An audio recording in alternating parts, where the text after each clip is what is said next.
Hey everyone, it's Jason. I want to talk today about why we can't use punishments. I know for many of you, punishments seem very logical. Odds are some of you were punished when you were a kid.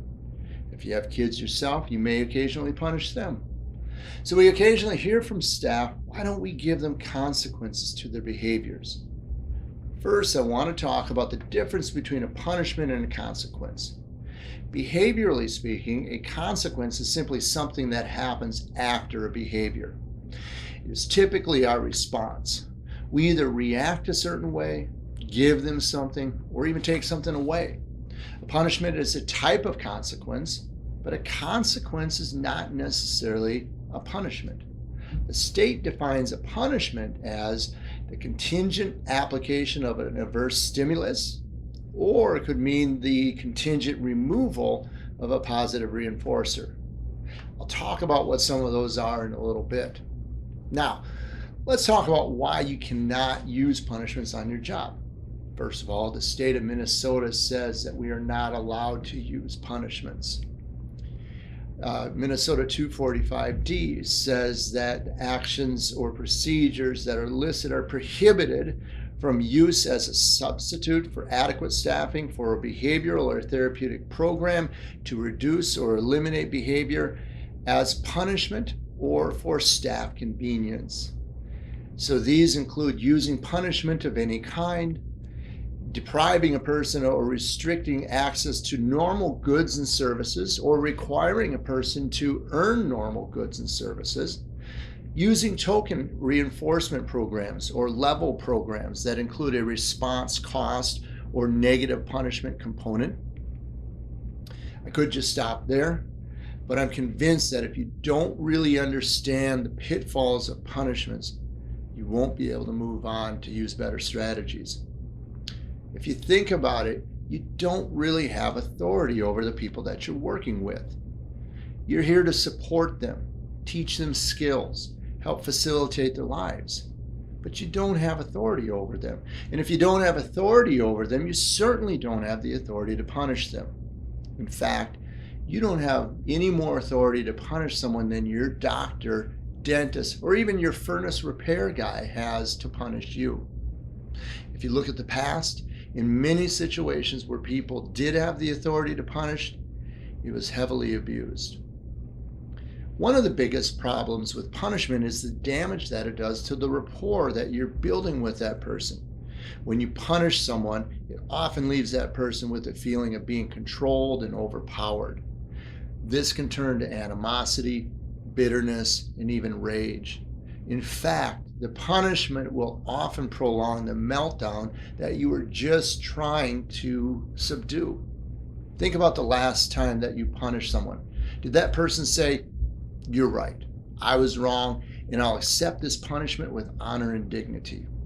Nope. The moment that you delivered the punishment, the person probably immediately began to be agitated again with all kinds of emotional theatrics. All this coming just after you worked so hard to de-escalate the situation. One of the things that I realized when my kids were really young, like many people that we work with, they are lacking two really important skills for punishment to be effective. The first is impulse control. That's simply the ability to stop and think about something before you do it. One of the commonalities of many of the people with intellectual disabilities who have a lot of these interfering behaviors is that they lack impulse control. Instead, they often quickly react without even thinking it through. If your person's not able to stop and think about a potential punishment, what good will that punishment do?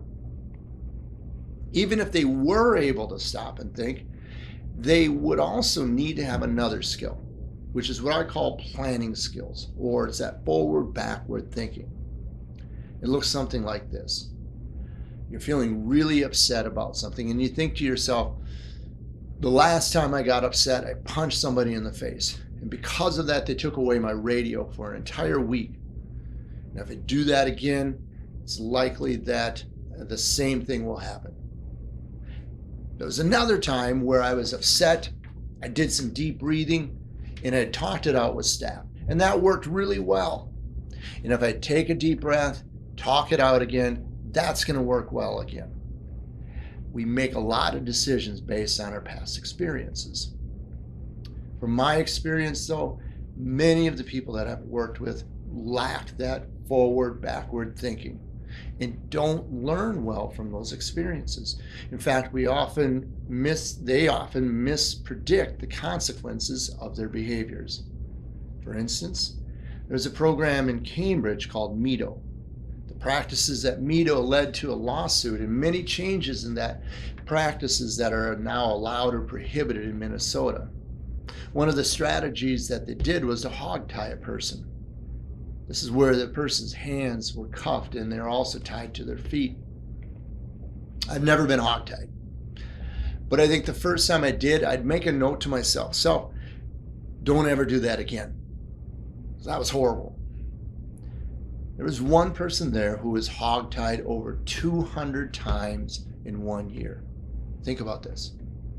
If being hogtied over 200 times in 1 year isn't enough to change someone's behavior, what's it take? A punishment is simply a motivator. If the person does not think about the motivator, it has no effect. Also, the punishment does not teach a person what they should do, it only teaches them what they should not do. And if they do not learn better ways to react to difficult situations, they will always go back to the undesired behaviors. That's all they know how to do. You might think, if we don't punish them, we're letting them do whatever they want, we're not doing anything about the behavior, and we're letting them get away with it. The reality is that instead of doing the punishments after the target behavior, we're doing a lot of work on the front end to prevent the behaviors from happening in the first place. Keep working on creating a behavior-friendly environment where you're setting the person up for success and teach skills so they are better equipped to react to difficult situations. Thank you for everything that you do, and I hope to see you again.